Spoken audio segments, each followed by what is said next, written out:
Split it with Marcus. He needs it more than you. My mother's words cut through the celebratory atmosphere of the Olympic backstage area like a knife.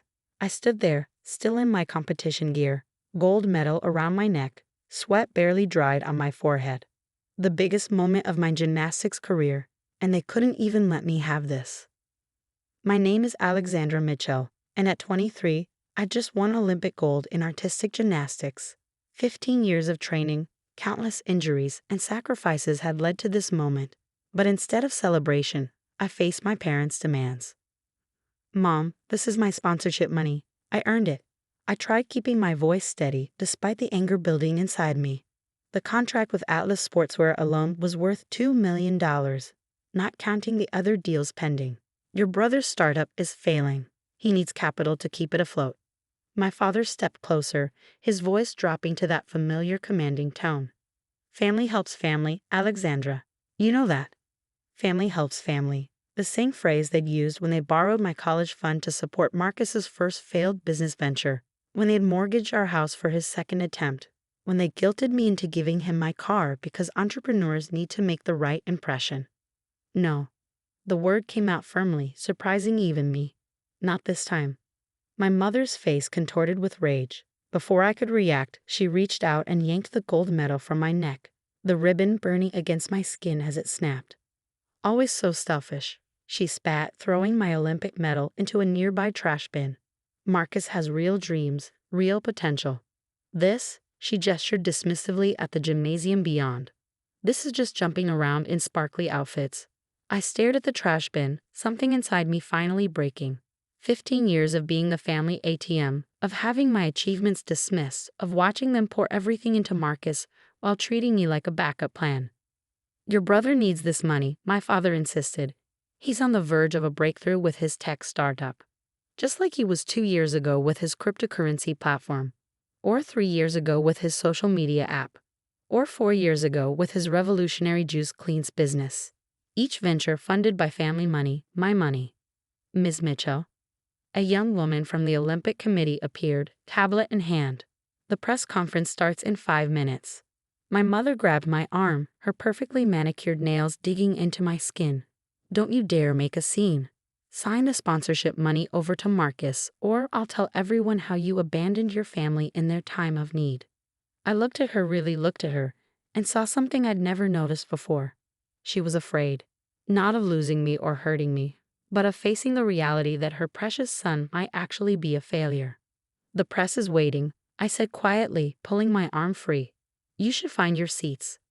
Alexandra, my father's voice boomed, drawing attention from nearby athletes and officials. Don't walk away from us. But I did. For the first time in my life, I walked away from their demands, their guilt trips, their manipulation. As I headed toward the press conference, I could hear my mother's shrill voice. You ungrateful little. I paused at the trash bin, reaching in to retrieve my medal. The gold gleamed under the fluorescent lights, a small scratch on its surface from the impact. Like me, it was slightly damaged but unbroken. The press conference room was packed. Cameras flashed as I took my seat at the table, my medal now back around my neck. Reporters called out questions about my performance, my plans, my future. But as I adjusted the microphone, my eyes found my parents in the audience. They sat there, faces tight with barely contained anger, clearly waiting for me to play my usual role, the dutiful daughter who always gave in to family pressure. They had no idea what was coming. I smiled at the cameras, years of media training kicking in. But this time, I wasn't going to stick to the script. This time, I had my own story to tell. Thank you all for being here, I began, my voice steady. Today isn't just about winning gold. It's about breaking free from things that hold you back, about standing up for yourself even when the people who should support you try to tear you down. My mother's face paled, my father shifted uncomfortably in his seat.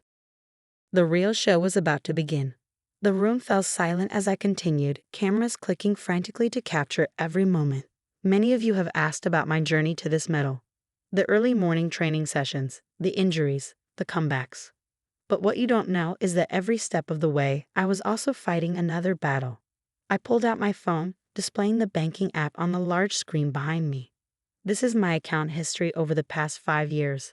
Every withdrawal, every transfer to my brother's failed businesses. money I earned from previous competitions, endorsements, even my coaching work. My father half rose from his seat, but a security guard gently motioned for him to remain seated. My mother's face had turned an interesting shade of red. In total, I've given over $800,000 to support my brother's ventures. Money that was supposed to fund my training, my education, my future. Each time, I was told it was my family duty, that his dreams were more important than my hobby. The reporters were scribbling furiously now. Out of the corner of my eye, I saw Marcus himself slip into the back of the room, his designer suit a stark contrast to my competition leotard. 10 minutes ago, my parents demanded I sign over my new sponsorship deals to fund another of my brother's startups. When I refused, this happened.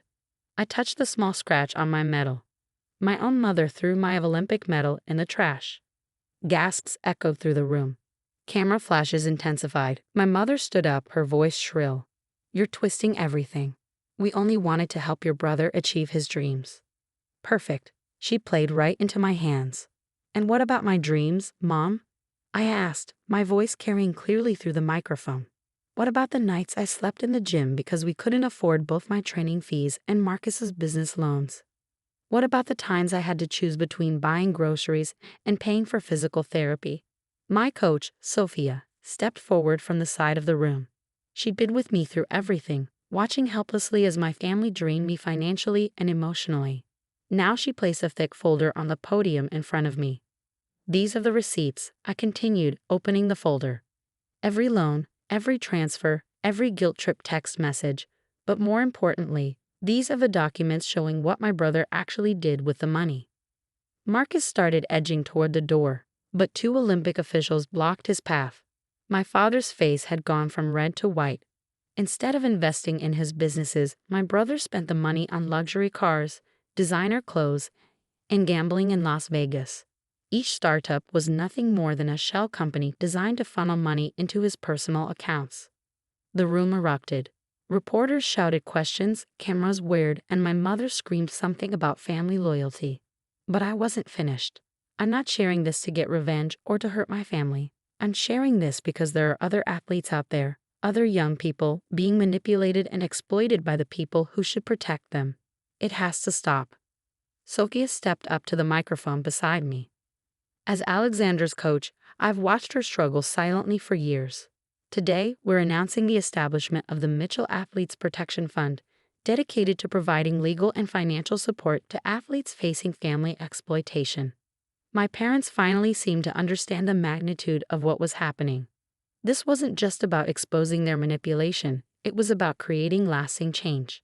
"The fund will be supported by half of my sponsorship earnings," I announced, "with the other half going to secure my own future, something I should have done years ago." I looked directly at my brother, who had stopped trying to leave and now stood frozen by the door. "Marcus, I love you. But enabling your destructive behavior isn't helping anyone. I've already filed reports with the relevant authorities about your financial fraud. They'll be in touch." The press conference had turned into chaos, but I felt calmer than I had in years. Sophia squeezed my shoulder supportively as security began escorting my family out of the room. "One last thing," I said, silencing the crowd again. "To every young athlete out there whose family sees them as nothing more than a meal ticket, your dreams matter. Your hard work matters. And you have the right to protect what you've earned."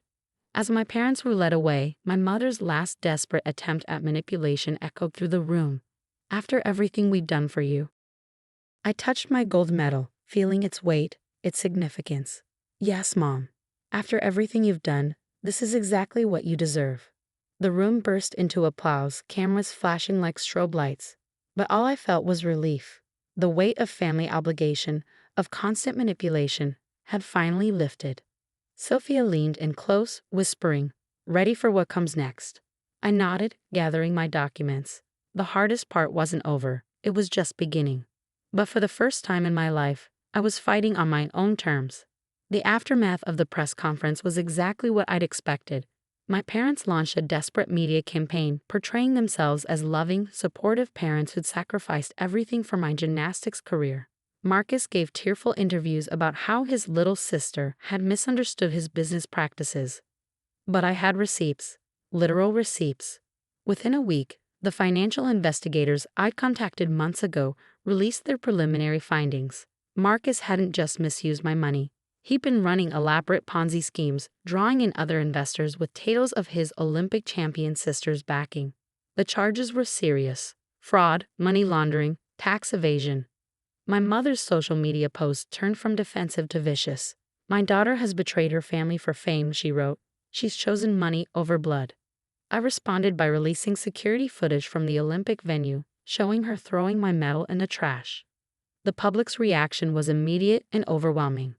"You're trending again," Sophia said, showing me her phone during morning training.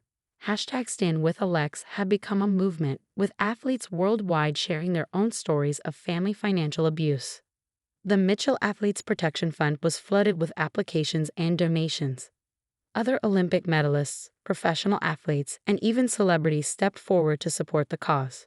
What had started as my personal stand against family exploitation was becoming a global conversation. One morning, about 3 weeks after the press conference, I arrived at the gym to find an unexpected visitor waiting.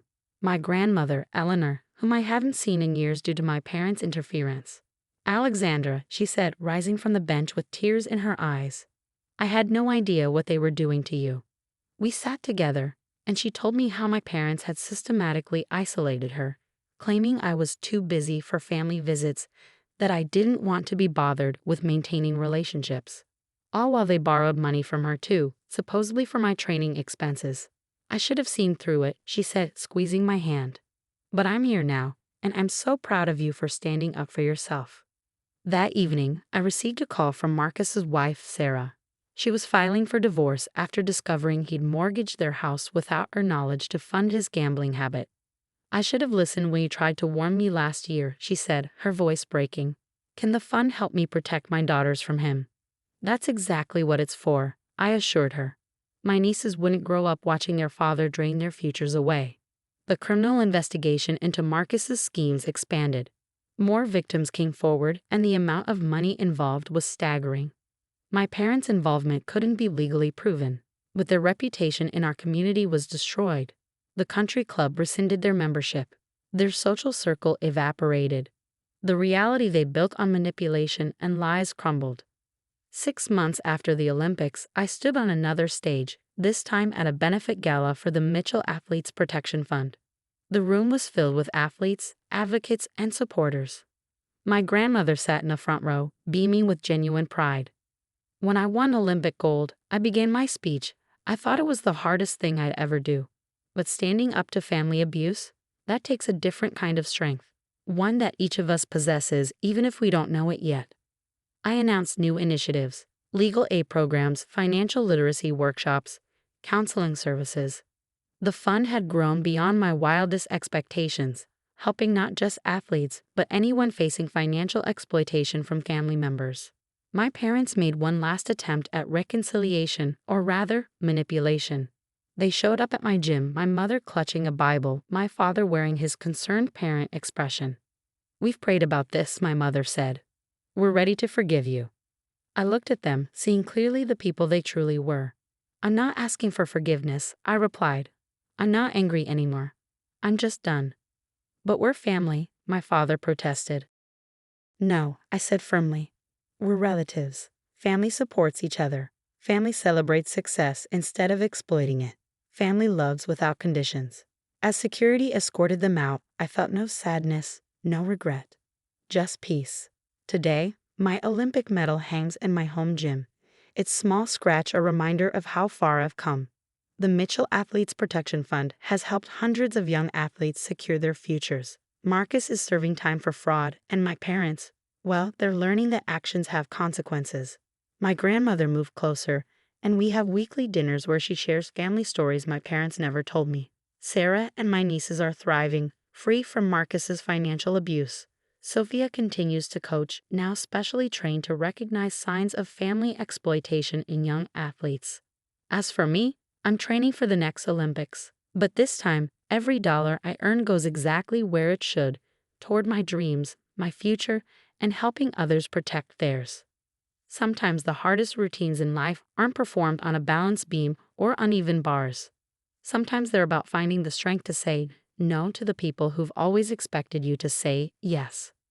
That's the real gold medal performance.